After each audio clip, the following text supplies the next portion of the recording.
আচ্ছা, সব শেষে বলি, ঋণের বোঝায় যারা জর্জরিত, বিষ্ণু ইসলাম চমৎকার একটা দোয়া শিখিয়েছেন। আমাদের অনেকে ঋণের বোঝায় জর্জরিত আছে না নাই? এদিকে কেউ আছেন?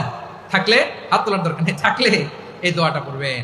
এক সাহাবীর নাম আবু উমামা, নামাজের ওয়াক্ত ছাড়া উনি মসজিদে যেয়ে বসে আছে। বিশ্বনবী বললেন, কিরে আবু উমামা, নামাজের তো ওয়াক্ত হয় নাই, মসজিদে কি? সাহাবী বলে, হুমুমুন লাজিমাতনি ওয়া দুয়ুন, নবী গো, ঋণের বোঝায় এমন টেনশনে আছি, ঘরে থাকতে পারলাম না, মসজিদে চলে আসছে। বিশ্বনবী বলেন, আমি কি তোমার এমন একটা দোয়া শিখাবো যেটা বললে আল্লাহ তাআলা তোমার ঋণের বোঝা হালকা করে দিবে?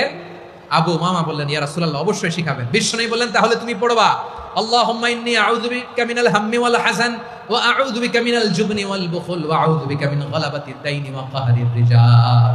ও আল্লাহ, তোমার কাছ থেকে দুশ্চিন্তা থেকে পানাহ চাই, কৃপণতা, ভীরুতা, অলসতা, কার্পণ্যতা, এই সব কিছু থেকে, মানুষের কঠোরতা, আমার উপর মানুষের আধিপত্য এবং ঋণের বোঝা থেকে পানাহ চাই। এই দোয়াটা যখন বিশ্বনবী শিখাই দিলেন, আবু উমামা বারবার এই দোয়া পড়ে, আল্লাহুম্মা ইন্নী আউযু বিকা মিনাল হাম্মি ওয়াল হাযান ওয়া আউযু বিকা মিনাল আজজি ওয়াল কাসাল ওয়া আউযু বিকা মিনাল জুবনি ওয়াল বুখল ওয়া আউযু বিকা মিন গালাবাতিদ দাইনি ওয়া কাহরির রিজাল। আবু উমামা বলে, এই দোয়া আমি পড়তে লাগলাম আর পড়তে লাগলাম, কিছুদিন পরে দেখা গেল বিশ্বনবীর শেখানো এই দোয়ার বদৌলতে আল্লাহ তাআলা আমার সব ঋণ পরিশোধের ব্যবস্থা করে দিয়েছেন।